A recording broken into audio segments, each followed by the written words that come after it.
আমরা কোনো বিদেশি নাগরিককে বাংলাদেশে নির্বাচন করতে দেব না।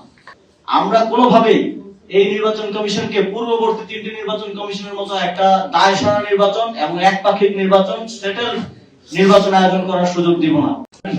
নির্বাচন কমিশনের যে অভিজ্ঞতা সেটা অনেকটাই পূর্বেই বর্ণনা করেছেন আমাদের নির্বাচন পরিচালনা কমিটির যে আইনি সহায়তা বিষয়ক কমিটি আছে তার প্রধান জহিরুল ইসলাম মুসা।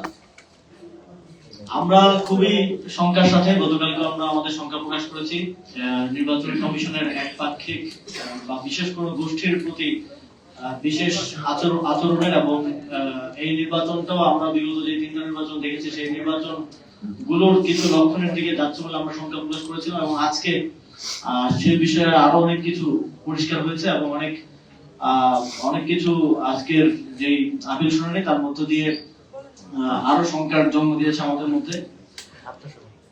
বাংলাদেশের সংবিধানে স্পষ্টভাবে বলা আছে যে কোন ব্যক্তি যদি কোনো বিদেশি নাগরিকত্ব গ্রহণ করেন কিংবা আনুগত্য প্রকাশ করেন, শুধু নাগরিকত্ব গ্রহণ না আনুগত্য প্রকাশ করলেও তিনি বাংলাদেশের সংসদ সদস্য প্রার্থী হওয়ার যোগ্যতা হারাবেন।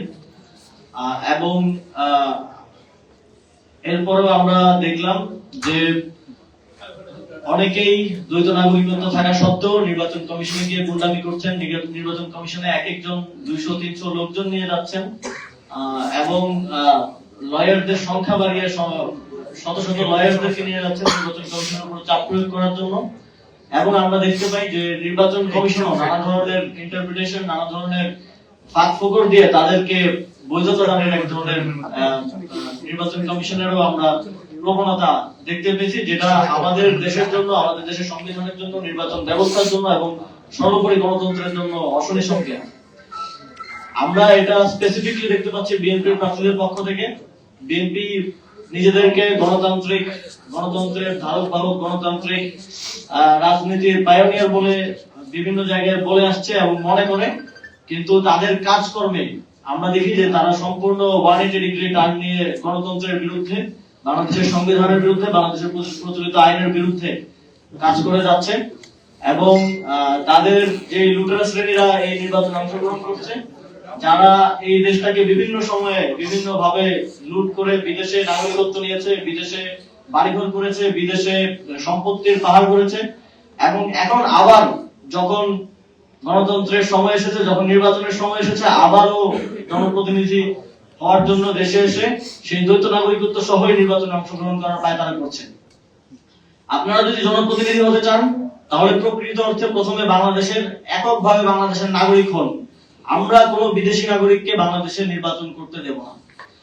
আমরা কোনোভাবেই যদি নির্বাচন কমিশন এক্ষেত্রে সংবিধান লঙ্ঘন করার কিংবা কোনো ধরনের ইন্টারপ্রিটেশন দেয়ার কিংবা কোনো ফাঁকফোকরের মধ্য দিয়ে তাদেরকে ইখতিয়ার বহির্ভূত ভাবে তাদের প্রার্থীতা বৈধ করার কোন চেষ্টা করে, তাহলে আমরা একই সাথে আইনি লড়াই লড়বো এবং একই সাথে রাজপথেও নামবো। আমরা এই নির্বাচন কমিশনকে সর্বোচ্চ সহযোগিতা করে আসছে প্রথম দিন থেকে, এবং আমরা বিভিন্ন জায়গায় তাদের